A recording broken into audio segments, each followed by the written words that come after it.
نداء الحق صوت قد شجاني وبلغني الحقيقة والأماني وكان لي السبيل إلى المعالي ونورا للهداية والبيان.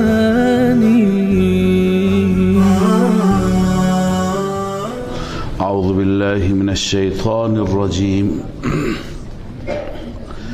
بسم الله الرحمن الرحيم. وقال ربكم ادعوني أستجب لكم إن الذين يستكبرون عن عبادتي سيدخلون جهنم داخرين. صدق الله العظيم. اللهم صل على سيدنا و شفیعنا مولانا محمد. در آیات گذشته مبحث توحید فی الدعا و اینکه در حاجات و نیازات و مشکلات فقط از الله کمک بخواهیم و الله را فریاد بزنیم. دلایلی برای این خواندیم. الله تعالی بعد از دلایل فرمود فادعوا الله مخلصین له الدین. خدا را بخوانید در حالی که دعایتان را خالص برای الله قرار بدهید. بعد از اون واقعه و جریان سیدنا موسی علیه السلام بیان شد که موسی با همین دعوت پیش فرعون رفت. فرعون انکار کرد، ابا کرد. دفاع مرد مؤمن و رجل مؤمن از موسی را خواندیم. اما نهایتاً به این نتیجه رسیدیم که پیروزی و موفقیت و نجات مال اهل حق شد و اهل باطل در این دنیا هم به عذاب گرفتار شدند و حاق به آل فرعون سوء العذاب. در قبر هم بر اونها آتش میبارد. النار یعرضون علیها غدوا و عشیا. در قیامت هم به عذاب خدا گرفتارند. و یوم تقوم الساعة ادخلوا آل فرعون اشد العذاب. حال بعد از مضامین دیگر که این مطلب هم اضافه شد که انا لننصر رسولنا والذین آمنوا فی الحیاة الدنیا، این که ما کمک میکنیم، یاری میرسانیم، فقط اختصاص به موسی نداشت، به بنی اسرائیل نداشت، بلکه تمام پیامبرانمان و تمام مؤمنین والذین آمنوا فی الحیاة الدنیا، هر کسی که به ما ایمان دارد در حیات دنیا مورد نصرت ما واقع میشه. سپس در آیاتی که الان تلاوت شد مجددا همون مدعا تکرار میشه. خدمت شما عرض کردم که این مدعا را خداوند 3 بار در این سوره تکرار میفرماید. بعد از این همه دلائل، بعد از این همه تخویفات، بعد از این همه تبشیر و مجدها، الله عزوجل مجددا میفرماید وقال ربكم ادعوني استجب لكم. رب شما فرموده فقط و فقط مرا بخوانید. استجب لكم، من اجابت میکنم برای شما، من دعای شما را، فریاد شما را اجابت میکنم. اما شاید در دل شما این سوال بیاید که خیلی اوقات میشه ما دعا میکنیم، از خدا میخواهیم ولی اجابت نمیشه. چطور اینجا الله تعالی وعده فرموده استجب لکم؟ اینجا مفسرین یک قیدی اضافه کردن، گفتن مقدر هست استجب لکم ان شئتو، اگر من بخواهم اجابت میکنم. لا مستجیب غیری، غیر از من کسی دیگه اجابت کننده نیست. این قید را چرا اضافه کردیم؟ چون که از آیات دیگر قرآن مجید این مفهوم میشه. الله تعالی میفرماید که عجلنا له من كان يريد العاجلة عجلنا له فيها ما نشاء لمن نريد. هر کسی که فقط در دنیا نعمت بخواهد ما بهش میدهیم، اما لمن نرید، کسی که ما بخواهیم. یعنی الله عزوجل هم همین اراده را بفرمایند که مثلا به کسی بدهد. یا در آیه دیگه هست و یکشف ما تدعون الیه ان شاء، خداوند دور میکند آنچه که شما از خدا میخواهید، یعنی مشکل شما را برطرف میگرداند ان شاء، اگر خدا بخواهد. پس این قید ان شاء و ان شئتو در بقیه آیات هست. در این آیه هم مفسرین چی میکنند؟ مقدر میکنند. پس مرا بخوانید من اجابت میکنم اگر بخوام، اما غیر من را نخوانید، حاجات خودتان را از غیر من نطلبید. چرا؟ خداوند میفرماید ان الذين يستكبرون عن عبادتي سيدخلون جهنم داخرین. کسانی که استکبار کنند، تکبر کنند از عبادت من، عن عبادتی پایینش بنویسید عن دعایی. ببینید در این آیه دعا و عبادت یک چیز قرار داده شده. اول آیه هست ادعونی استجب لکم، مرا بخوانید من اجابت میکنم. در ادامه آیه میفرماید ان الذين يستكبرون عن عبادتی، کسانی که از عبادت من تکبر کنن. معلوم میشه اون دعا عبادت هست. به همین خاطر ما میگیم که اگر انسان از کسی دیگه بخواهد گویا او را عبادت کرده. الدعاء هو العباده، رسول الله فرموده الدعاء مخ العباده فرموده. دعا خودش عبادته، دعا مغز و لب لباب عبادته. پس کسانی که مرا بخوانند، کسانی که تکبر بکنند عن عبادتی یعنی عن دعایی، مرا نخوانند، از من نطلبند و تکبر بکنند، الله می فرماید سیدخلون جهنم داخرین، ان قریب اونها وارد جهنم میشوند، داخل جهنم میشوند. داخرین یعنی ذلیلین، با ذلت، با خاری. الله اونها را خار میکند و تو جهنم داخل میگردند. خب این مدعای سوره بود برای بار دوم. هرگاه خدای تعالی یک مدعای را مطرح بفرماید بعد از اون دلایل را بیان میکند. همونطور که در بخش اول بعد از مدعا و قبل از مدعا دلایل بود، اینجا هم الان دلایل آغاز میشه. دلیل عقلی دیگر بر اثبات توحید و رد شرک. حاصل این دلیل اینه که ببینید کدوم ذات هست، چه هستی هست که این همه امکانات به شما داده، این همه اسباب و از کنم که امکانات برای شما مهیا فرموده. الله تعالی می فرماید الله الذي جعل لكم الليل لتسكنوا فيه والنهار مبصرا. الله آن ذاتی است که قرار داد برای شما شب را، اللام للانتفاع یعنی برای نفع شما، شب را تا که شما سکونت کنید در اون شب، آرامش داشته باشید در شب. و النهار مبصرا، و روز را الله عزوجل موجب دید که در روز همه چیز را ببینید و برای خودتون رزق و روزی تلاش بکنید. پس ببینید فلسفه شب سکون و آرامش است، فلسفه روز انتشار و کسب و کار است. متاسفانه در بسیاری از بلاد برعکسه، مردم در شب منشینند تا پاسی از شب، یا جلسه هست یا کار و مشغله هست. روزها هیچ کسی، بالخصوص اول روز، هیچ کسی مشغول کار نیست، همه خواب هستند، تا ظهر همه خوابند، در حالی که این هم از نظر طبی، هم از نظر رزق و روزی و کسب و معاش، از هر جهت مضراتی داره، ضررهایی داره. باید ما بندگان خدای عزوجل ترتیب زندگی خودمون را، برنامه کاری خودمون را به همون ترتیب که خداوند برای ما گذاشته ترتیب بدهیم. یعنی شبها بخوابیم، روزها کار بکنیم.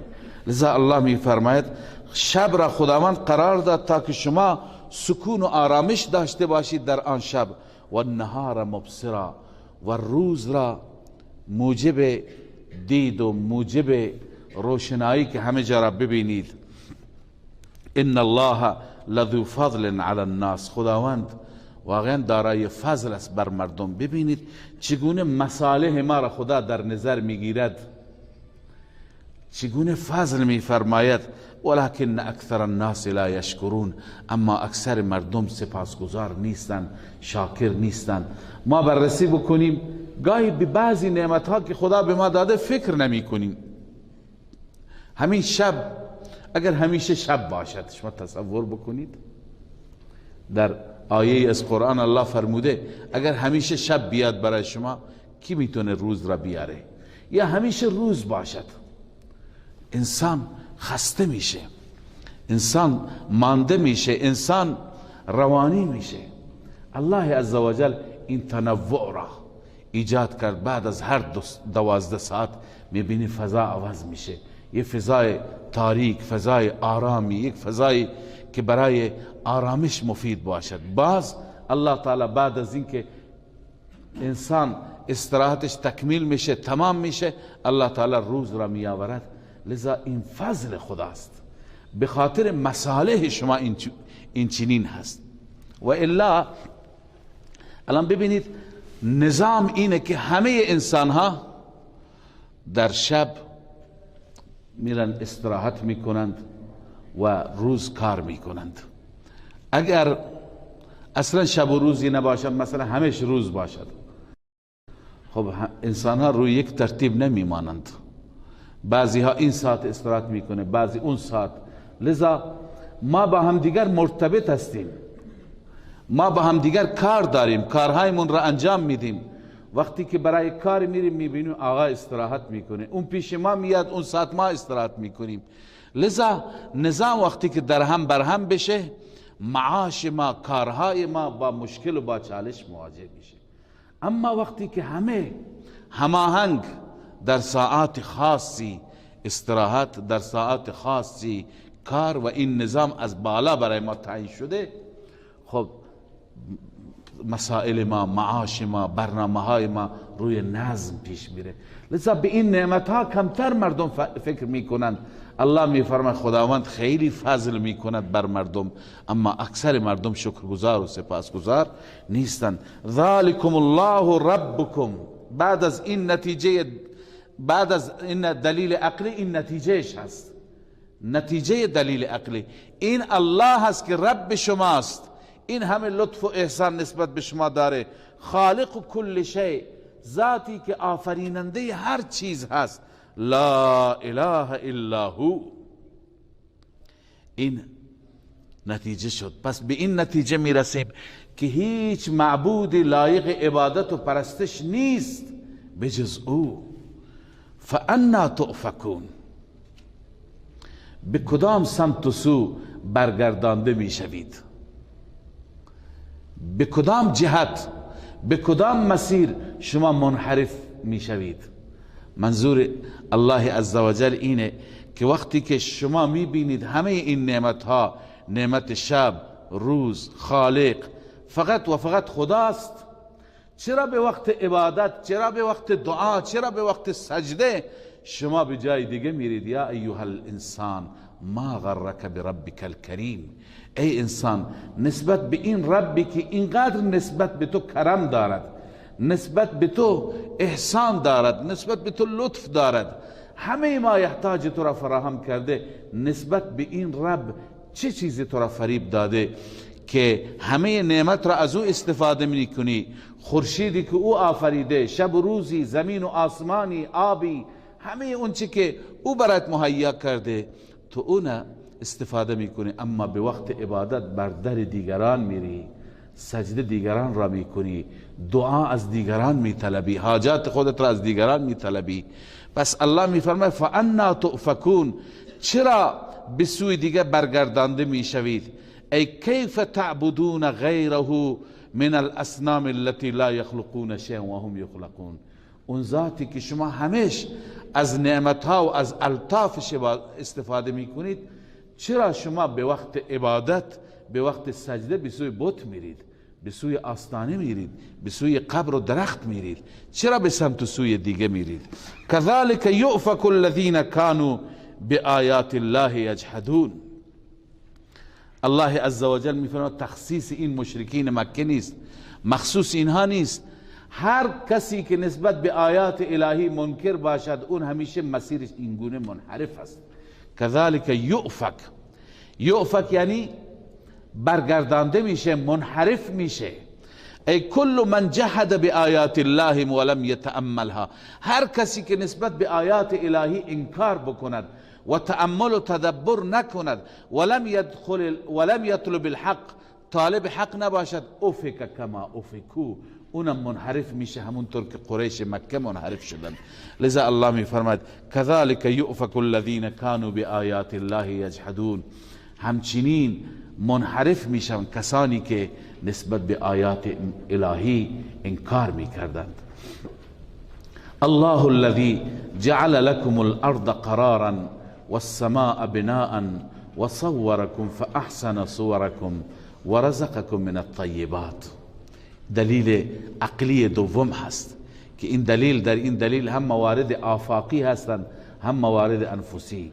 بعضی چیزها را الله ذکر می فرماید که در عالم هستند خارج از وجود ما، بعضی نعمتها را ذکر می کند در وجود ما هستند. انسان به این نعمتها فکر کند. الله الذي جعل لكم الارض قرارا، الله آن ذاتی هست که برای شما زمین را قرار داده، یعنی زمین قرار دارد، زمین آرامش دارد. ببینید به این نعمت مثلا ما فکر نمی کنیم.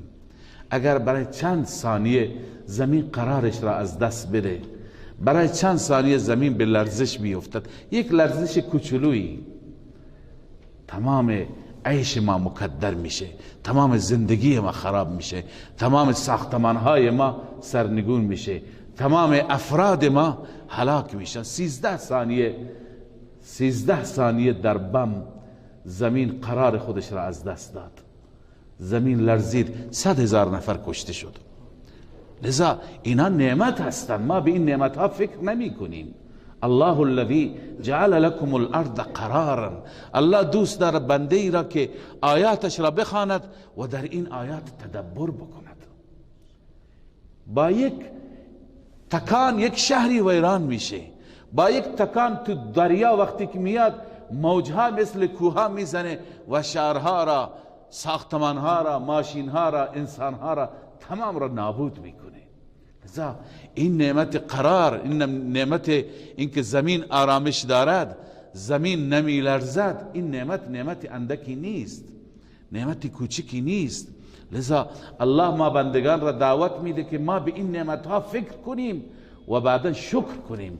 شکر اینه که ما خدا را فقط عبادت کنیم، کسی غیر از خدا را پرستش نکنیم. الله الذي جعل لكم الارض قرارا، الله عزوجل آن ذاتی است که زمین را برای شما قراری آفریده، و السماء بناء، و آسمان را سقفی. از آسمان الله تعالی باران میفرستد، از آسمان آب میفرستد. و صورکم، این نعمت انفسی است، اونا آفاقی بودن. و صورکم فاحسن صورکم، الله به شما صورت داد، زیبایی داد. فاحسن صورکم، زیبا آفرید صورت شما. اولا قد و قامتی که انسان داره نسبت به بقیه حیوانات نگاه کنید. حیوانات بعضی ها بر 4 دست و پا راه میرند، بعضی ها بر شکم راه میرند، اما الله عزوجل انسان را سربلند آفریده و انسان اعضایش، زیباییش و بغیر از ظاهرش باطنش الله به انسان عقل داده. گاهی آدم با خودش تصور میکنه همین عقل را اگر خدا به حیوانات میداد، همه چیز خدای تعالی روی حکمت است. اگر خدا به حیوان عقل میداد شتر عقل میداشت، گاو و نمیدونم اسب و این حیوانات عقل میداشتن، آیا به درد ما میخوردند؟ آیا برای ما بار میکشیدند؟ آیا به ما شیر میدادند؟ آیا در خدمت ما بودند؟ لذا اینها همه نعمتند. الله عزوجل اونها را خالی از عقل آفریده که بچه کوچیک ما لگامش را میگیرد میبردش به طرف مسلخ و کشتارگاه میره، نمیدونه چه خبره. تمام انسانهای دنیا شب و روز هزاران دام، گاو و گوسفند و شتر میکشند و برای رزق و روزی، برای سفرهشون استفاده میکنند. اگر اینها همه عقل میداشتند چه تشکیلاتی میکردند، چه عرض کنم که برنامه ریزی بر علیه انسان ها میکردن. انسان در مقابل اونها چیه؟ لذا الله تعالی به ما این همه نعمت ها را داده و صورکم فاحسن صورکم، شما را صورت داد، هم زیبا صورت داد، و رزقکم من الطیبات، و الله شما را رزق داد از مالهای پاکیزه. چه مالهای پاکیزه ای الله عزوجل برای ما مهیا فرموده. وقتی که یک سفره ما می نشینیم سر سفره میبینیم سبحان الله این سفره چقدر متنوع هست، چقدر طیبات، گوشت، برنج، میوه هست، سبزی، همه چیز از تمام دنیا. هر رزقی هست، روزی از یک گوشه دنیا برای ما آمده، روی سفره ما الله قرار داده. و رزقکم من الطیبات. این کیه که این همه برنامه ریزی را برای شما انسان ها کرده؟ ذالکم الله ربکم. این نتیجه دلیل است. این الله است که رب شماست، پرورش دهنده شماست. فتبارک الله رب العالمین. ادعا اینه، بابرکت است الله، تمام برکات از طرف او هست. اون ذاتی که رب عالمیان است، رب جهانیان است. هو الحی، او همیشه زنده هست، فنا نمی پذیرد، موت بر او نمی آید. نتیجه چی شد؟ نتیجه دوباره همون نتیجه اول که لا اله الا هو. ای انسان به این نتیجه برس از این همه دلائل که هیچ ذاتی که لایق عبادت باشد، لایق الوهیت باشد نیست مگر او، الا هو. پس وقتی که به این نتیجه رسیدی چیکار کن؟ برای بار سوم دوباره مدعای سوره فدعوه مخلصین له الدین. فقط و فقط او را فریاد بزن یا فلان و یا فلان نگو، انسانها را صدا نزن، مخلوقات را ازشون کمک نخواه، از بندگانی که خدا خالق اونهاست کمک نگیر. فدعوه، فقط و فقط او را بخوانید در حالی که خالصتا برای او انجام دهید دعا را. له الدین، صبح خواندیم مخلصین له الدین، ای مخلصین له الدعاء. الحمد لله رب العالمین. این نتیجه تمام دلائل ما قبل است. نتیجه این شد که تمام حمد و صفت اختصاص دارد برای الله، بالخصوص محامد و صفتهایی که از اونها الوهیت ثابت میشه، مثل مدبر بودن، مثل متصرف بودن، مثل عالم الغیب بودن. این صفات اختصاص دارد. این نوع محامد، تعریفات فقط و فقط برای الله است، آن ذاتی که رب عالمیان است. خب خدمت شما در ابتدای سوره عرض کردم که سوره بر دو بخش است. تا الحمدلله رب العالمین بخش اول سوره هست. بخش دوم سوره از قل انی نهیتو از اینجا به بعد شروع میشه. در بخش دوم هم همون مطالب بخش اول دوباره تکرار میشه. در ابتدا خواندیم حامیم تنزیل الکتاب من الله العزیز الحکیم. اینجا دوباره الله عزوجل دلیل وحی را، اونجا هم دلیل وحی بود، اینجا مجدد تکرار دلیل وحی است در ابتدای بخش دوم. ای پیامبر اعلام کن، این دلیل وحی است. قل انی نهیت ان اعبد الذین تدعون من دون الله، من باز داشته شدم، من نهی شدم اینکه عبادت کنم و پرستش کنم آنانی را که شما میخوانید بغیر از الله. لذا خدایان شما خدا نیستند، باطلند. من خدا باز داشته از اینکه من اونها را عبادت کنم، بالخصوص بعد از اینکه دلائل پیش من آمد. لما جاءنی البینات من ربی، زمانی که بینات دلائل عقلی و نقلی بنویس، دلائل عقلی و نقلی پیش من آمده. و امرت ان اسلم لرب العالمین، من دستور یافتم، امر گرفتم از خدا اینکه من تسلیم بشم برای رب العالمین، یعنی ظاهر و باطن. من مأمورم که کاملا در بست در اختیار رب العالمین باشم. منظور اینه که کسی دیگر را از کسی دیگر اطاعت نکنم. ببینید ما هم بندگان خدا هستیم، خداوند همه الطاف و احسانات را به ما کرده، لذا ما هم نباید رب العالمین را نافرمانی بکنیم، ما هم باید تسلیم بشیم. اگر ماحول ما تقاضا می کند که ما معامله ربوی انجام بدیم، رب العالمین اجازه نمیده ما تسلیم رب العالمین بشیم. اگر در ماحول ما رشوه هست، کار بدون رشوه پیش نمیره، ما باید تسلیم رب العالمین بشیم. اگر در ماحول ما رسوماتی هست که در اون رسومات منکر و ناجایز هست، ما باید تسلیم رب العالمین بشیم، چون این همه نعمت از او استفاده میکنیم. با وجود این همه نعمت رب العالمین را نافرمانی کردن میشه نمک حرامی. لذا نباید انسان اینطور باشد. هو الذی خلقکم من تراب ثم من نطفه ثم من علقه ثم یخرجکم طفلا ثم لتبلغوا اشدکم ثم لتكونوا شیوخا. الله عزوجل از اینجا مجدد بعد از اینکه بخش دوم شروع شد دلائل را آغاز می فرماید. دلائل توحید هستند، هم عقلی و هم نقلی، اما اینجا ابتدا عقلی هست. هو الذی خلقکم من تراب. ببینید اگر کسی را بخواهیم عبادت بکنیم، کسی لایق عبادت است که 4 ویژگی در او باشد. 1 احسانات سابقه، یعنی در گذشته بر ما احسان دارد. 2 احسانات موجوده، در حال حاضر هم بر ما لطف و احسان دارد. 3 موت و حیات هم به دست او باشد. 4 کارساز و مشکل کشا باشد، هر وقتی به مشکلی گرفتار شدیم او بتواند مشکل ما را حل بکند. الا این صفات را غیر از خدا کسی ندارد.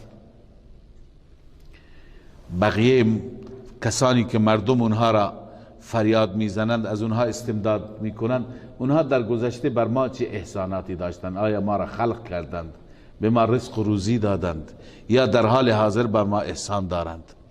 لذا الله عزوجل ابتدا احسانات سابقه را بر ما یادآوری میکند. هو الذی خلقکم من تراب. الله آن ذاتی است که شما را از خاک آفرید. ماده بعید ما خاک است، جد اول ما از خاک آفریده شده حضرت آدم. ثم من نطفه، سپس از نطفه. این ماده قریب هست، اون ماده بعید، این ماده قریبه. ثم من علقه، ببین مراحل یک جنین را الله تعالی چگونه زیبا بیان میفرماید. این مطلبی که باز هم جای تعمق و تدبر دارد، اون اینه که این آیات را رسول الله صلی الله علیه و سلم 1400 سال پیش برای مردم بیان کرد. اون زمان که هیچ کس از جنین نمیدانست، از مراحل داخل شکم نمیدانست. امروز وقتی که اطباء و دکترها بررسی میکنند، امروز به وسیله سونوگرافی ها و دستگاه های دیگر درون شکم را نگاه میکنند، میبینند همین مراحل است. بس در اون زمان، در زمانی که یه پیامبر امی که سواد نداشته، به مکتب نرفته، طب نخوانده، تاریخ نخوانده، حتی و ما کنت تخطه بیمینک، با دستش یک کلمه هم نمیتونه بنویسه، اون پیامبر این دقایق علمی را بیان میکنه، این دلیل بر چی هست؟ بر صداقتش هست، دلیل بر حقانیتش هست. همانطوری که واقعیت امروز پیشرفت علم نشان داده، چندین قرن پیش در قرآن مجید اعلام شده این اعجازهای علمی. الله بیان میفرماید ثم من نطفه، سپس الله تعالی شما را از نطفه آفرید. ابتدا نطفه داخل رحم قرار میگیرد، بعد از اون نطفه تبدیل به علقه میشه. ثم من علقه، علقه یعنی لخته خون، اون منی تبدیل به لخته خون میشه. ثم یخرجکم طفلا، بعد در آیات دیگه مراحل بیشتری هست، من علقه مضغه مخلقه و غیر المخلقه. الله تعالی می فرماید که اون علقه بعد تبدیل به تکه گوشت میشه، بعد عرض کنم استخوان را درست میکنه الله، بعد پوست را بر اون قرار میده. تمام مراحلی که برای تکمیل یک جنین هست الله تعالی بیان میفرماید. ثم یخرجکم طفلا، سپس شما را از شکم مادر بیرون میکند به شکل طفل، بچه کوچک. ثم لتبلغوا اشدکم، سپس ثم یربیکم، یربیکم اینجا مقدره، خدا شما را کم کم رشد میده، تربیت میکند، بزرگتون میکنه تا که شما برسید اشدکم، به سن جوانیتون، به سن قوتتون. اینا نعمتهای اون قبلا احسانات سابقه بود، اینا احسانات موجوده هست. ثم لتكونوا شیوخا، بعد از این جوانی شما برسید به پیری، پیر بشید، سن بالایی داشته باشید. اما در این وسط متفاوتید. و منکم من یتوفى من قبل، بعضی از شما وفات داده می شوند، روحشون قبض کرده می شود قبل از اینکه به سن شیوخ برسد. ولتبلغوا اجلا مسمى ولعلكم تعقلون. همه این مراحل برای این است که تا اینکه در دنیا شما برسید به یک میعاد مشخصی، مدت مشخصی که اون آخر عمر انسان است. ولعلكم تعقلون، همه دلائل توحید را الله بیان کرد برای شما، شاید شما درک کنید، شما عقل بکنید، از عقلتون کار بگیرید و به حقیقت معبود برسید. هو الذي يحيي ويميت فاذا قضى امرا فانما يقول له كن فيكون. الله عز وجل بعد از اینکه احسانات سابق و احسانات موجود را بیان فرمود، حال این بیان میفرماید که موت حیات شما هم به دست الله است، به دست کسی دیگه نیست. هو الذی یحیی و یمیت، الله آن ذاتی هست که زنده می کند و می میراند.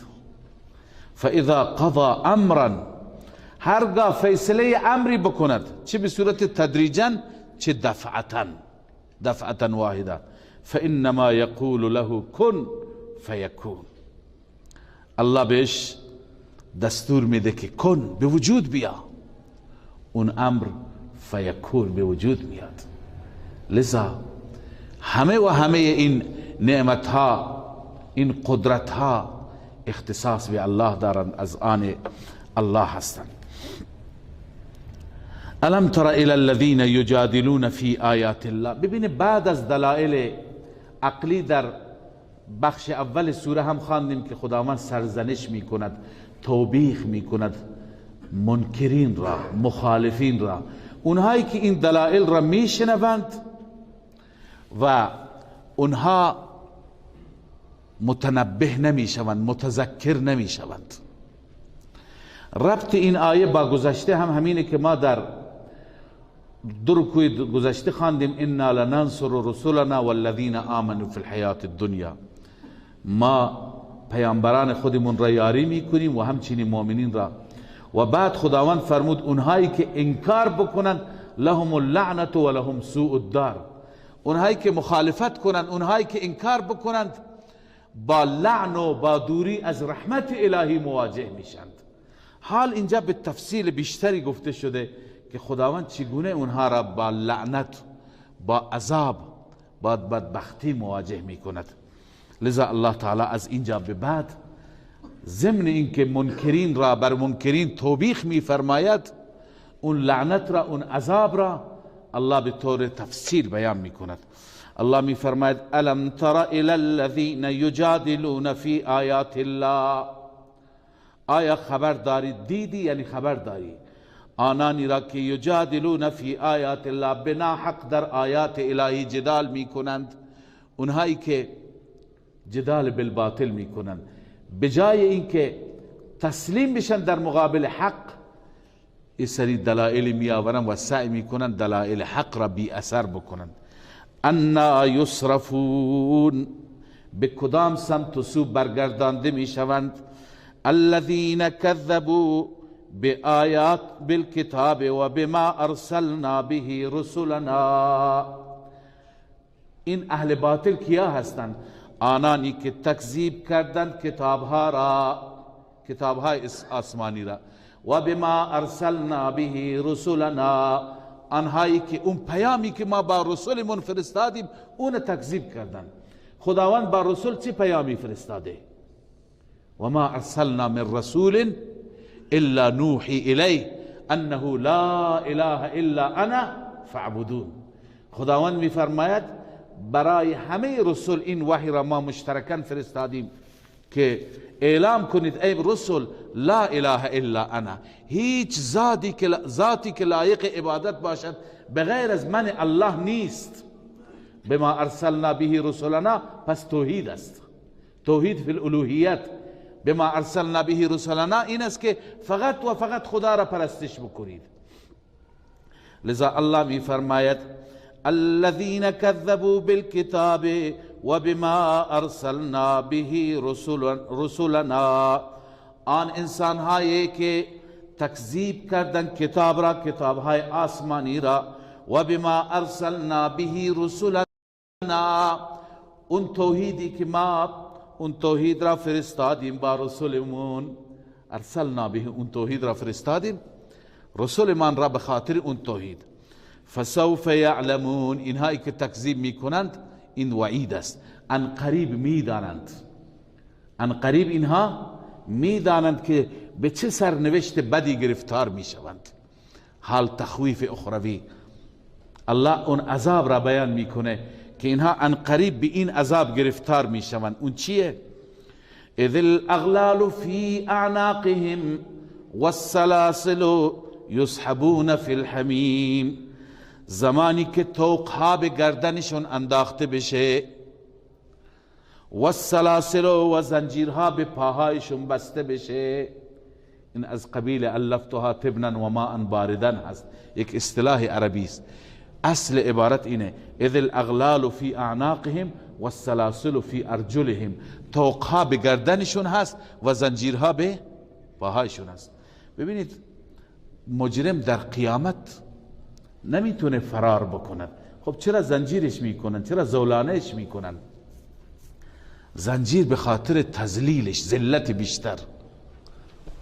الان در دنیا مرسوم است خیلی از انسانها را، شخصیتها را، بعض رئیس جمهورها را وقتی که میارن به دادگاه یا دستبند میزنن یا تو قفس میارند، میخوان نشون میدن که این مجرمه، و الا 4 تا سرباز باشه کجا فرار میکنه؟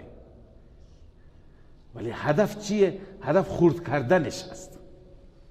پس اینجا هم این همه زنجیر در یه آیه هست که زنجیری که به او بسته میشه 70 ذراع 70 ذراع هست. پس این فرد را اونجا چی میکنند؟ ذلیل میکنند. لذا الله میفرماید اذ الاغلال فی اعناقهم، زمانی که طوقها در گردنهایشون هست، و السلاسل، و همچنین زنجیرها به پاهایشون بسته، یسحبون فی الحمیم، اینها کش داده میشوند در آب جوش، ثم فی النار یسجرون، سپس این انسانهای مجرم و مشرک در آتش سوزانده میشوند. اینها را تو آب جوش هم میبرند که بدنشون له میشه، بعدا تو آتش میندازند. ثم قیل لهم اینما کنتم تشرکون، سپس به اینها گفته میشه کجا هستند اون معبودانی که شما اونها را شریک خدا قرار میدادید؟ یا فلان من کمک کن، یا فلان ادرکنی، میگفتی مرا دریاب. کجایند الان؟ چرا شما را در نمیابند؟ چرا به داد شما نمیرسند؟ اونهایی که در دنیا شما از اونها حاجات میطلبیدید، از اونها کمک میگرفتید.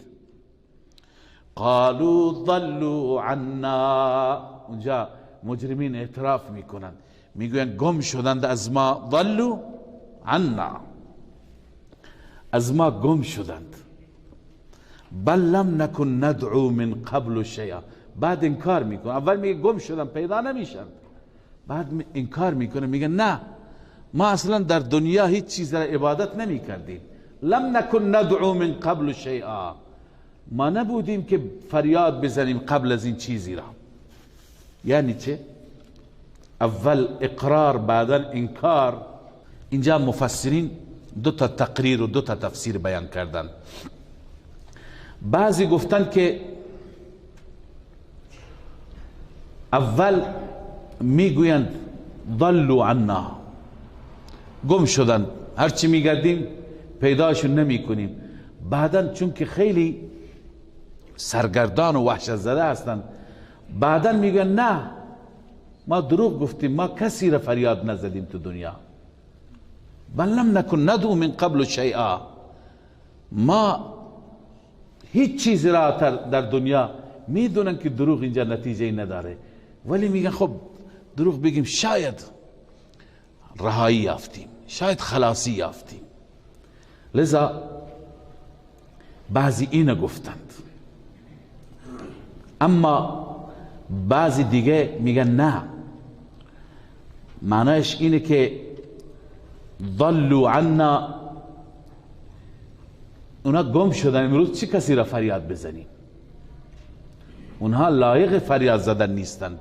اونها اگر معبود بودند می آمدن به کمک ما می شتافتند.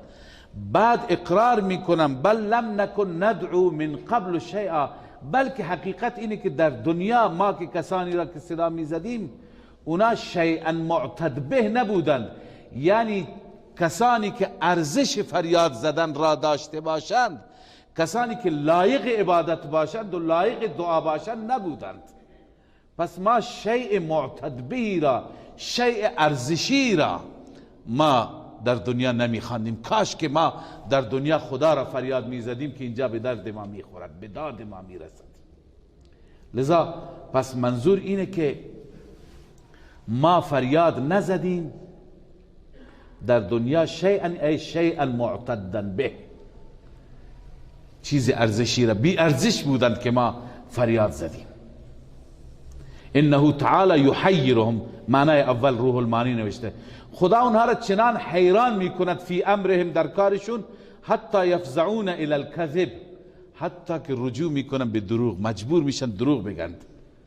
مع علمهم بانه لا ینفعهم، در حالی که میدونن که دروغ اینجا سودی ندارد.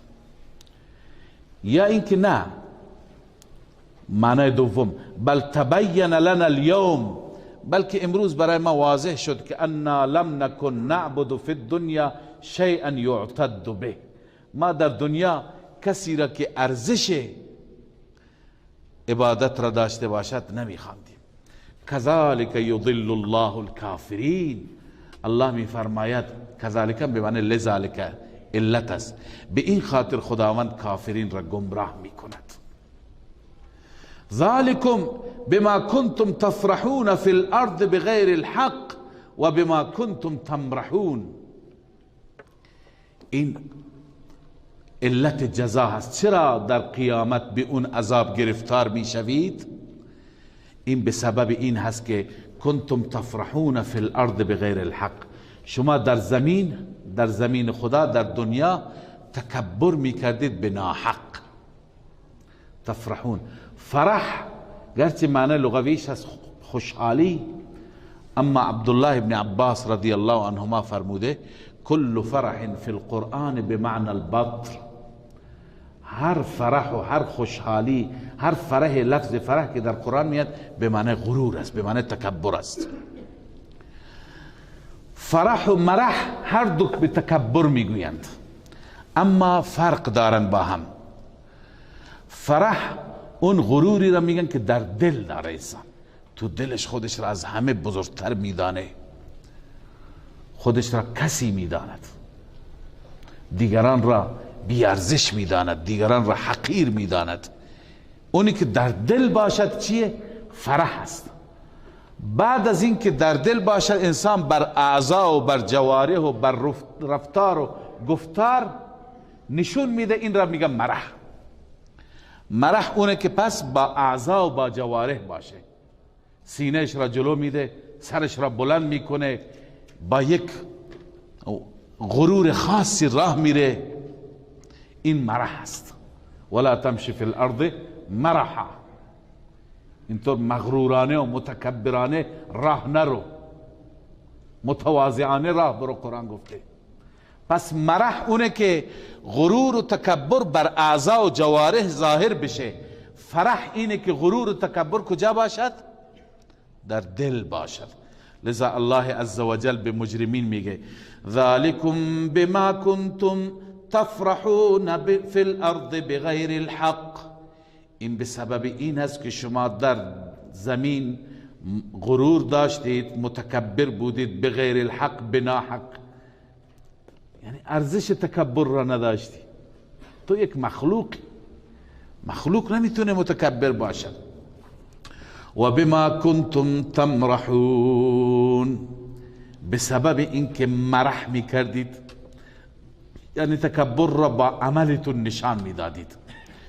ببین تکبر با عمل نشان دادن بخشی را توضیح دادم که انسان مغرورانه راه بره، متکبرانه راه بره، اما بعضی کارهایی هم انسان میکنه که میخواد نشون بده من مثلا چنین هستم و چنان هستم. به عنوان مثال وقتی که جشنی هست، خوشی هست، چنان معصیت میکنه، چنان اسراف میکنه، چنان فضول خرجی میکنه، چنان خودش را نشان میده که مردم همه ازش تعریف بکنند. اینم نوعی مرح هست، نوعی تکبر هست. میگه اگر من کم بیارم مردم میخندند، مردم مسخره میکنند، مردم چنین میکنند، چنان میکنند. این عرض کنم خدمت شما، اینم نوعی مرح هست که مفسرین نوشتن تمرحون بالانفاق فی المحرمات و السرور بالمعاصی. یکی از صورتهای مرح اینه که مالت را خرج میکنی در چی؟ در محرمات. مثلا خداوند بهت جشن داده، خداوند به جای اینکه برایت ماتمی بیاره برایت سرور و خوشی آورده، تو چی کار میکنی؟ به جای اینکه خدا را شکر بکنی، تو ارگ میاری، تو دهل میاری، تو موسیقی و رقص و پایکوبی برا میندازی، تو اختلاط مرد و زن میکنی. اینا هست تکبر. اینم نوعی تکبر است، اینم مرح است. و سرور بالمعاصی، خوشحالی خودش را به وسیله چی نشون میده؟ به وسیله گناه نشون میده. گاهی به این افراد گفته میشه که آقا در عروسی ها نافرمانی نکنید. میگه مگه عروسیه یا ماتمه؟ شما اینجا هم نمیگذارید ما خوشحالی بکنیم؟ خب خوشحالی بکنید. خوشحالی همینی که از نعمت الله استفاده بکنید. شما دیگ درست کردید، گوش درست کردید، برنج درست کردید، مهمان دارید، تبریک بگید، تهنیت بگویید، بخورید، خوش باشید. ولی گناه و معصیت نکنید.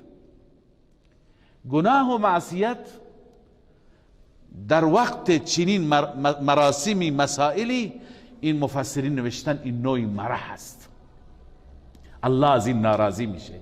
الله میگه من این بنده را، این موقعیت خوشی را بهش دادم، این بجای اینکه شاکر باشه، سپاسگزار باشه، این چیکار میکنه؟ این معصیت میکنه، من نافرمانی میکنه.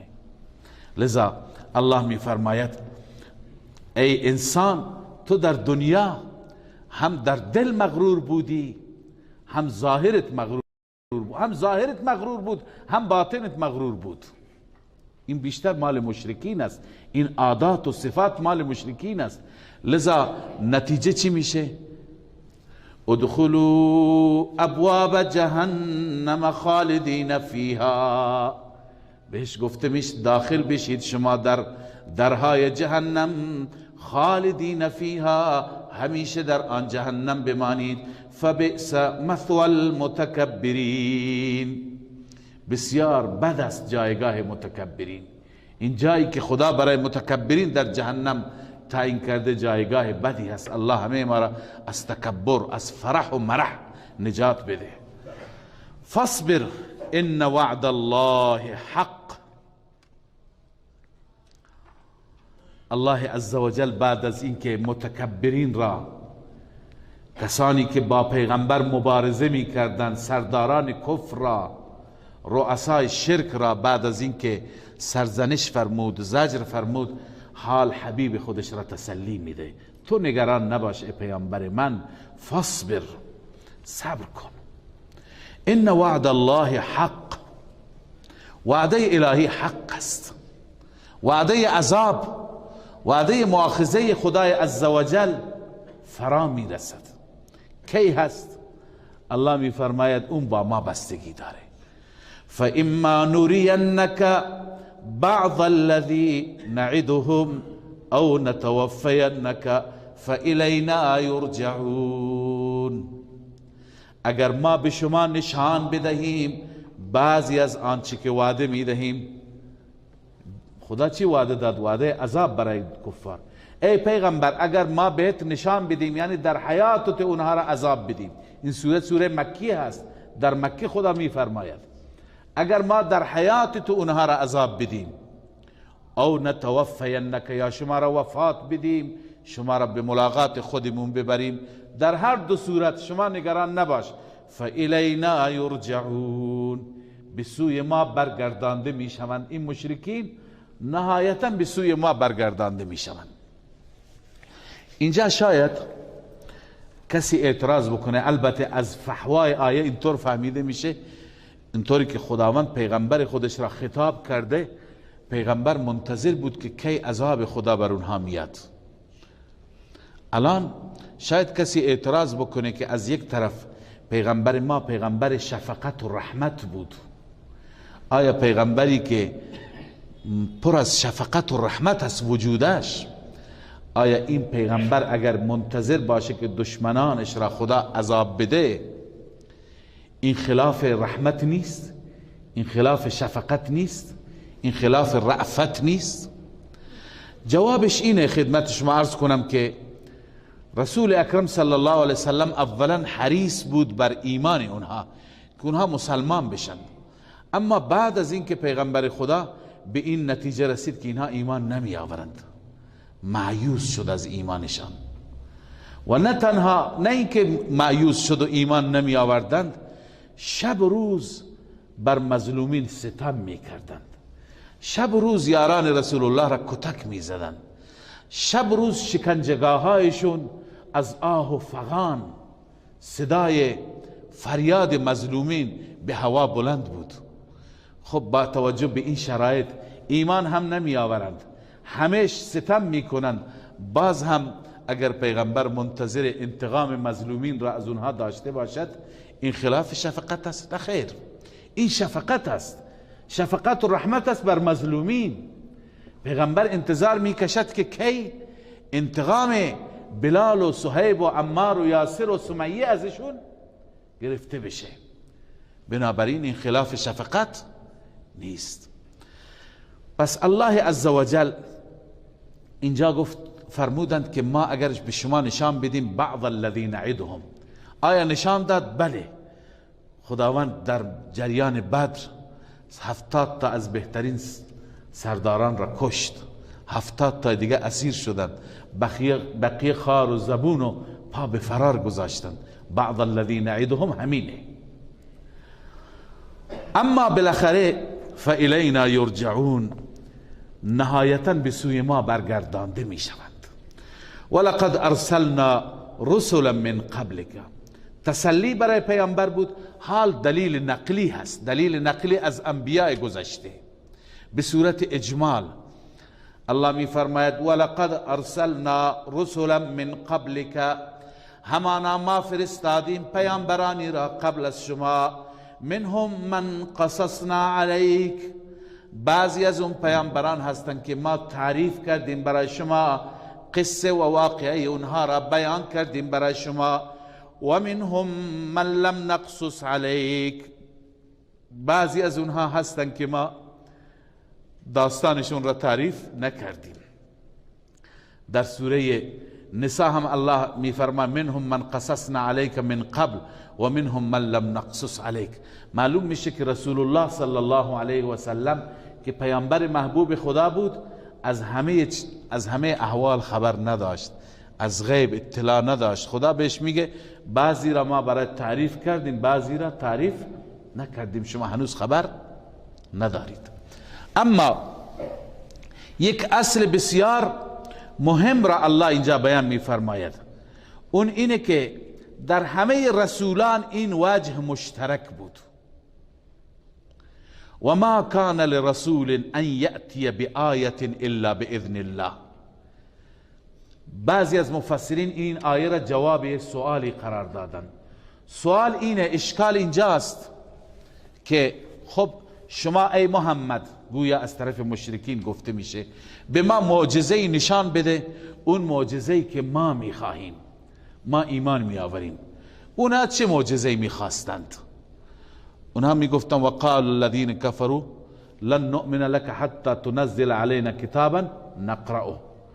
ما به تو ایمان نمیآوریم. چند چیز میخواستن که برای ما نامه بیاوری مخصوص ما که ما بخوانیم، یا او ترقى في السماء، یا ما ببینیم که شما داری به آسمان میری، یعنی به سوی آسمان پرواز کن. او تكون لك جنة من نخيل وعنب فتفجر الانهار خلالها تفجیرا، یا باغی داشته باشی، باغ بسیار خوبی از انواع میوه ها، و در این باغ نهر و جویبار و چشمزار و همه چیز باشه، یا اینکه کاخی داشته باشی. چیزهای متعددی از پیغمبر میخواستن. در سوره عرض کنم که فرقان هستن همه. الله عزوجل اینجا جواب میده که ببین هیچ رسولی نیامده مگر اینکه معجزه را به اذن خدا آورده. معجزه در اختیار پیغمبر نیست. این بحث را من در مسئله اله هم خدمت شما عرض کردم که اگر پیغمبری معجزه نشان میده، اگر عیسی علیه السلام کور مادرزاد را بینا میکند، میگه و ابرئ الاکمه والابرص و احیی الموتى باذن الله، همه این کارها را من میکنم به اذن الله. پس معجزه به دست خود پیامبر نیست. موسی فقط میاندازه، بعد از اون کار خداست که اون را تبدیل به چی میکنن؟ اژدها میکنن. لذا الله عزوجل اینجا هم بیان میفرماید که و ما کان لرسول ان یأتی بآیت الا باذن الله. برای هیچ رسول این اختیار نبود که ان یأتی بآیت، آیه و معجزه بیاورد، الا باذن الله، مگر باذن الله. ببین عیسی اون معجزات را داشت، ولی آخر مسیحیان به عیسی گفتن ای عیسی ما از شما میخوایم یک سفره از آسمان. سوره مائده که مائده به معنی سفره است، به همین خاطر نامش مائده هست. یک سفره از آسمان بیاری، روی اون سفره نعمتهای بهشتی باشد، ما بخوریم، ما بعدا ایمان میآوریم. خب عیسی نمیتونست. عیسی دعا کرد ربنا انزل علینا مائدة من السماء، بار الها سفره از آسمان نازل بفرما، تکون لنا عیدا لاولنا و آخرنا و آیة منک، تاکه باعث خوشی باشه برای اول و آخر ما و این آیه و معجزه از طرف خود باشه.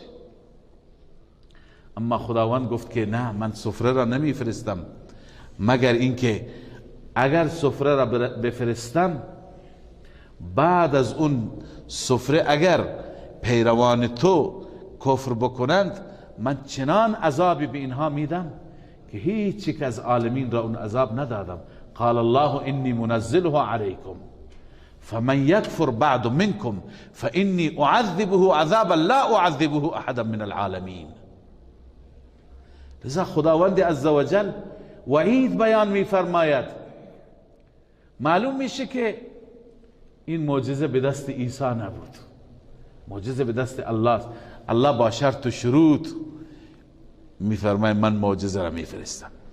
اینجا هم همینه و ما کان لرسول ان یأتی بآیة الا باذن الله. هیچ رسولی نمیتواند معجزه از خود بیاورد مگر به اذن الله. فاذا جاء امر الله، هرگاه امر الهی بیاید در دنیا و در آخرت، منظور عذاب است، قضی بالحق، به حق فیصله میشه. و خسر هنالک الکافرون، اونجا کافران در ضرر و زیان واقع میشن. کافران دیگه متوجه میشن که ایمان نیاوردند، ضرر کردند، الان باید برای همیشه در عذاب گرفتار بشن. خب این در رابطه با معجزه بود. حال مجددا میریم به سوی دلائل توحید، دلائل عقلی توحید. الله الذي جعل لكم الانعام لتركبوا منها و منها تأكلون. الله آن ذاتی هست، این دلائل بار بار بیان میشه که ما خودمون را ممنون احسانات پروردگار بدانیم.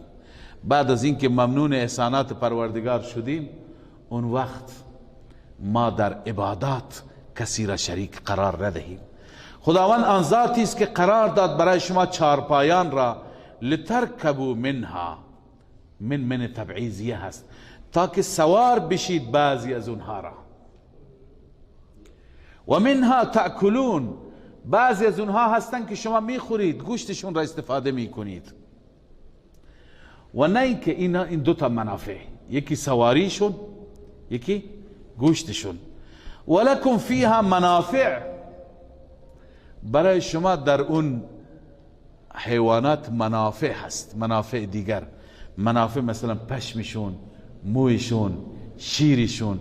شما برای خودتون لباس درست میکنید، شما چادر سیاه خیمه درست میکنید، شما پوستین درست میکنید، شما انواع از کنم که پوشاکار از اونها درست میکنید. چه منافعی در اونها هست برای شما. ولتبلغوا علیها، یکی دیگر از منافع که این غایت رکوب است، لترکبوا، نه سوار بشید، ولترکبوا علیها حاجتا فی صدورکم، ولتبلغوا علیها، تا که برسید بر آن شتر، بر آن اسب، بر آن سواری. به کجا؟ حاجتا فی صدورکم، بر اون نیاز و حاجتی که در دل شماست، در سینه شماست، در قلب شماست. مثلا شما نیاز دارید بار شما را از اینجا تا اون سر دنیا ببره، میبره.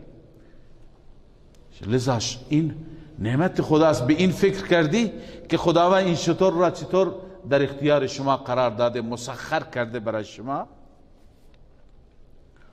و بعد الله می فرماید و علیها و علی الفلک تحملون، شما بر اون حیوانات و همچنین بر کشتی تحملون، حمل کرده می شوید، بار کرده می شوید، یعنی سوار می شید و هر جا میرید نیازهای خودتون را برآورده می کنید. و یریکم آیاته، تنها اینا نیستن، علاوه از اینا الله می فرماید خدا به شما نشان میده آیات دیگری خودش را. آیات دیگر هم هستند، تنها این چارپایان نیستند، تنها خوردنوش نیست، تنها لباس و پوشش نیست، بلکه آیات دیگری در این دنیا هستند که الله به شما نشان میده. فای آیات الله تنکرون، ای انسان ها کدوم آیات الهی را شما انکار میکنید؟ که انها لیست من عند الله، که از طرف خدا نیست. آیا آیه‌ای هست که از طرف خدا نباشد؟ آیا نعمتی هست که از طرف خدا نباشد؟ پس از این دلائل بیایید به وحدانیت خدا پی ببرید، به خدا ایمان بیاورید، و الا عاقبت شما، انجام شما مثل پیشینیان میشه. الان میرسیم به تخویف دنیوی. بعد از زجر و سرزنش خداوند از پیشینیان حکایت میفرماید. افلم یسیروا فی الارض، این برای بار دوم است در این سوره. اولا در بخش اول آمد اولم یسیروا فی الارض، اینجا میاد افلم یسیروا فی الارض. آیا این مشرکین مکه سیر نمی کنند در زمین؟ فینظروا کیف کان عاقبت الذین من قبلهم، ببینند که انجام و عاقبت و نتیجه کسانی که قبل از اینها بودند چی شد. قوم عاد بود، قوم ثمود بود، قوم فرعون بود، قوم لوط بود، قوم نوح بود. بیشتر عرض کرده این 5 قوم را الله که عذابهای خطرناک بر اینها آمده، اینها را الله در قرآن ذکر می کند. خب همون شبهاتی که در بخش اول خوانید، شاید اینجا یک شبهه اضافی میشه. شاید اونها که به عذاب گرفتار شده اونها جمعیتشون کم بود، ما مردم مکه جمعیتمون زیاد است. الله میفرماید کانوا اکثر منهم، اونها اکثر بود از اینها، اونها بیشتر بودند. شبهه دوم، شاید اونها زیاد نیروی جسمانی نداشتند، قدرت نداشتند. الله جواب میده و اشد منهم و اشد قوه، و از نظر قوت و قدرت اونها چی بودند؟ قویتر، شدیدتر، سختتر. شبهه سوم، شاید اونها مال نداشتن، ما پول داریم، مال داریم، اسلحه میخریم برای خودمون، دفاع میکنیم، سلاح جنگی داریم، نیزه و سپر داریم. الله میفرماید نه، اونها بیشتر داشتن. و آثارا فی الارض، دارای آثار بودن در زمین. آثار از نظر چی؟ مال، متاع، باغات، محصولات، همه چیز داشتن. اما ببینید که مغرور قدرتتون نباشید، مغرور پولتون نباشید، چون که فما اغنا عنهم ما کانوا یکسبون. نفی شفاعت قهری هم هست که از اونها دور نکرد، دفع نکرد، فایده نبخشید به اونها آنچه که اونها کسب کردند. اونها چی کسب کردند؟ عمل شرکی. اونها غیر الله را عبادت کردند و گفتند اینها چی؟ اینها به ما نفع میرسانند، اینها شفاعت و سفارش ما میکنند. این نفی شفاعت قهریه. الله میفرماید که شفاعت اونها نکردند، اونها را از عذاب نجات ندادند. فلما جاءتهم رسلهم بالبینات، وقتی که رسول و پیامبران پیش اونها آمدن با دلائل، فرحوا بما عندهم من العلم. اینجا هم فرحوا به معنی چی است؟ غرور است، تکبر است. تکبر کردن به سبب اون چی که نزدشون علم بود. مگه اونها علم داشتن؟ منظور از علم روح المعانی گفته عقائدهم الزائغه، عقاید کج، و شبههم الداحضه، و شبهات بی خود، بی ارزش، فيما يتعلق بالمعاد والمبدأ.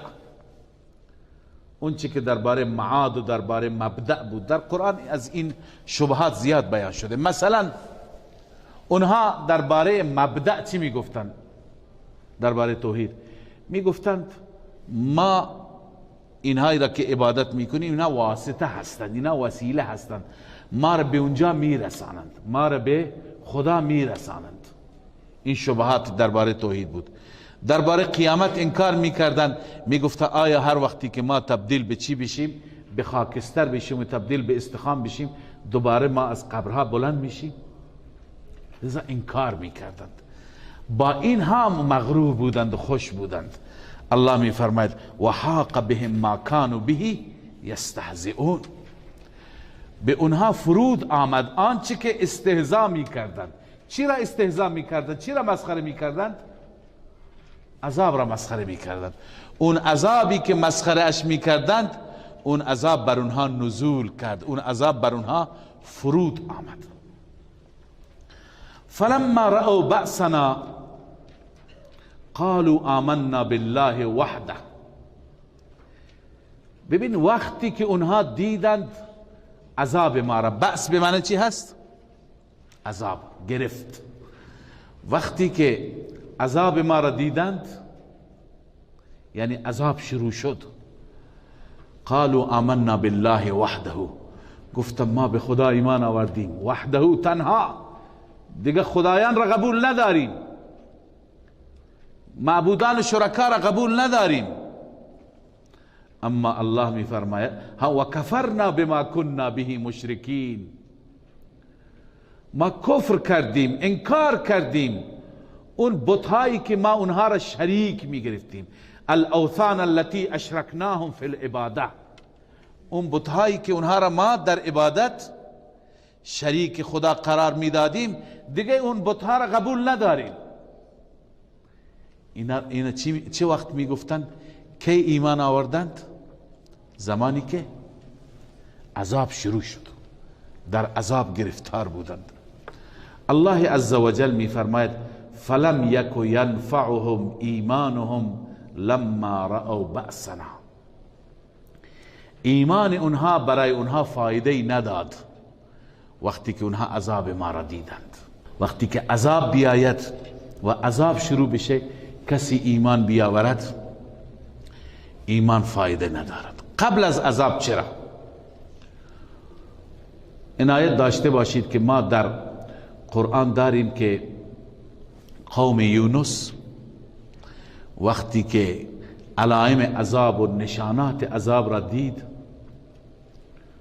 فوراً متنبه شدند، متوجه شدند، همه جمع شدند، گفتم بریم خانه یونس بگیم ما توبه میکنیم. رفتن دیده یونس نیست، پریشان شدن. اون کسی که سردارشون، بزرگترشون بود، پادشاهشون بود، گفت که زودتر، عاقل بود، گفت زودتر بچه ها را جمع کنید، زن ها را جمع کنید، حیوانات را جمع کنید، در میدان شهر همه اونجا فریاد بزنیم، گریه بکنید، چون ابر سیاهی را از دور دیدند. همه رفتن داد و فریاد، خدایا غلط کردیم، اشتباه کردیم، توبه میکنیم، دیگه شرک نمیکنیم. خداوند عزوجل ابر را دور کرد. اما قوم عاد مثل همینها ابر را دیدند، ابر سیاهی به شکل عذاب داشت می آمد. الله تعالی می فرماید که فلما رأوا بأسنا قالوا هذا عارض ممطرنا، خوشحال شدن، گفتن ابری آمده برای ما باران میباره، دیر وقتی باران نیامده. اینها بدبخت ها درک نکردند، اما اونها درک کردند. پس اون ایمان قبل از عذاب بود، به وقت عذاب نبود. ایمان که قبل از عذاب باشد اون ایمان را میگه ایمان یأس. دو واژه اینجا هست، اینجا لما رأوا بأسنا، یکی هست ایمان بأس و یکی هست ایمان یأس. ایمان یأس اینه که انسان از زندگیش ناامید میشه، ایمان میاره یا توبه میکنه از کرده هایش. یک انسان بدفعلی هست، فاسقی هست، فاجری هست، گناهکاری هست، اما آخر از زندگی ناامید میشه، هنوز با مرگ دست و پنجه نرم نمی کند، هنوز با مرگ دست و پنجه نرم نمی کند، قبل از اون میخواد توبه بکنه. پس این ایمانش انشاءالله قبول میشه، ایمان یأس. اما بعد از اینکه عذاب شروع شد، بعد از اینکه گرفت خدا آمد، الان ایمان می آورد. مثل اینها وقتی که عذاب شروع شد و انفجارات آغاز شد، الان میگوین ایمان آوردیم. این الله میفرماید فلم یک ینفعهم ایمانهم، ایمان برای اینها مفید نیست. فرعون همین ایمان را آورد. فرعون وقتی که دید که دریایی که ایستاده جاری شد، وقتی که متوجه شد که داریم غرق میشیم، الان گفت ایمان آوردم به خدا، ایمان آوردم به اون ربی که رب موسی است و موسی او را میپرستد. الله عزوجل تو دهنش زد، گفت الان و قد عصیت قبل از این نافرمانی کردی، کنت من المفسدین، مفسد بودی، الان ایمان می آوری؟ پس هم ایمان آوردن و هم توبه کردن از گناهان برای مسلمان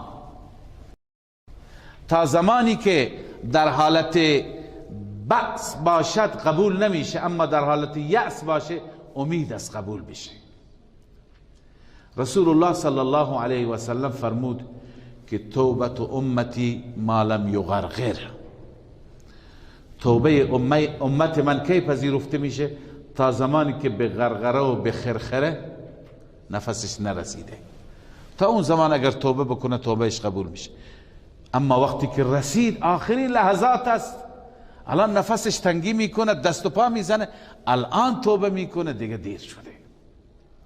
این توبه به وقت خرخره قبول نمیشه مگر الله برای کسی قبول بکنه. الان ما بر این قیاس میکنیم، یک کسی هست تو زندگی خودش گناه کرده، معصیت کرده، خدا را ناراضی کرده، اما برایش مشکل پیش میاد، از زندگی ناامید میشه. مثلا اطباء و دکترها بهش میگن شما چنان مریضی دارید که علاج نداره، سرطان داری، 6 ماه دیگه میمیری. یا مثلا همین مجرم سر و کارش به زندان میفته، اونجا قاضی بهش حکم میده تو باید اعدام بشی. این الان از زندگی مایوس هست یا نیست؟ الان که مایوس شده توبه میکند. این توبه یأس است، این توبه بأس نیست. ناامید است از زندگی ولی امید اندکی هم هست. خیلی ها را دکترها گفتن شما تا 15 روز بیشتر نمیمانید، 15 سال زنده موندند. پس هر چی که اون بگه نمیشه. خیلی هستند حکم اعدامشون صادر شده، بعدن خدا اونها را نجات داده. پس اینجا امکان داره که اعدام بشه، امکان داره نجات بیابد، امکان داره از اون مریضی بمیره، امکان داره که چی؟ نجات بیابد. پس وقتی که در چنین موقع ایمان می آورد، ایمان یأس یا توبه می کند از کرده های گذشتهش، انشاءالله توبهش قبول میشه. اما اگر توبه نکرد، ایمان نیاورد، تا اینکه آخرین لحظات الان میبینه داره جان میده، الان توبه میکنه، لذا این توبهش که به وقت مرگ هست قبول نمیشه. قانون الله همینه، مگر اینکه الله بر کسی لطف کند. لذا الله عزوجل اینجا ایمان بأس را فرمود که قبول نمیشه. اما بنده عرض کردم ایمان یأس و توبه یأس امیدش هست. فلم یک ینفعهم ایمانهم لما رأوا بأسنا، آنها را ایمانشان مفید نشد، برایشون فایده ای نبخشید وقتی که آنها دیدن بأس ما را، یعنی عذاب ما را. سنت الله التي قد خلت فی عباده، این سنت الهی است. ای سنة سنتا، الله این روش را ایجاد کرده. سنتی هست که التي قد خلت فی عباده، سنتی هست که در میان بندگان خدا این سنت گذشته، که هر وقتی که به مرگ رسیدند و به لحظات آخر مرگ رسیدند دیگه قبول نمیشه. و خسر هنالک الکافرون، کافران که از قبل در خساره بودند، اینجا خسره به معنی تبین خسرانهم هست. در این لحظه خسران ابدی و سرمدی کفار، خسران و ضرر و زیان همیشگی کفار ظاهر شد. دیگه برای همیشه بدبخت شدن، در خساره و در زیان واقع شدن. الله ما را حفاظت بفرماید. الحمد لله رب العالمين والعاقبة للمتقين والصلاة والسلام على سيدنا سيد الأنبياء وخاتم النبيين وعلى آله وأصحابه أجمعين. اللهم اقسم لنا من خشيتك ما تحول به بيننا وبين معصيتك، ومن طاعتك ما تبلغنا به جنتك، ومن اليقين ما تهون به علينا مصائب الدنيا، ومتعنا بأسماعنا وأبصارنا وقوتنا ما أبقيتنا، واجعله الوارث منا، واجعل ثأرنا على من ظلمنا، وانصرنا على من عادانا، ولا تجعل مصيبتنا في ديننا، ولا تجعل الدنيا أكبر همنا، ولا مبلغ علمنا، ولا غاية رغبتنا، ولا تسلط علينا من لا يخافك ولا يرحمنا. پروردگارا چنان خشیتی و چنان تقوایی به ما نصیب بفرما که از گناه و از معصیت دوری بکنیم. پروردگارا چنان یقینی و چنان ایمانی به ما عنایت بفرما که زندگی دنیای خودمون را برای آخرت برنامه ریزی بکنیم. اله العالمین، پروردگارا اون ایمانی که در این کلام زیبایت از بندگانت انتظار داری، اون عملی که انتظار داری، اون تقوا و خدا ترسی که انتظار داری، به ما عنایت بفرما. ما را تابع قرآن مجید قرار بده، زندگی ما را، تمام شؤون حیات ما را مطابق قرآن بگردان. پروردگارا ربا به ما استقامت در دین نصیب بفرما، استقامت بر طاعت و بندگی نصیب بفرما، استقامت بر ترک گناه و معصیت نصیب بفرما. پروردگارا از ما راضی و خوشنود باش و همیشه ما را در راه رضایت قرار بده.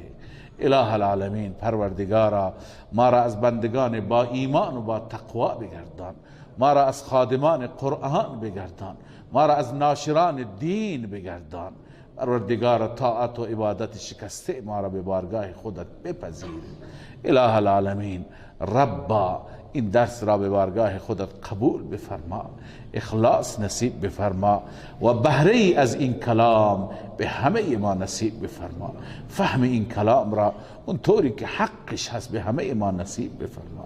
پروردگارا ربا گذشتگان ما را غریق رحمت بفرما. پروردگارا تمام حاجات و مشکلات را برآورده بفرما. عزیزان هر دعایی خواستند، هر تمنایی دارند، هر حاجتی در دل دارند، ای قاضی الحاجات، ای مولا، حاجت ها را برآورده بفرما. خاتمه ما را با ایمان بفرما و آخرت ما را آباد بفرما.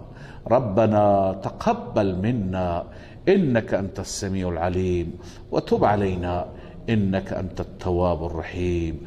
آمين برحمتك يا ارحم.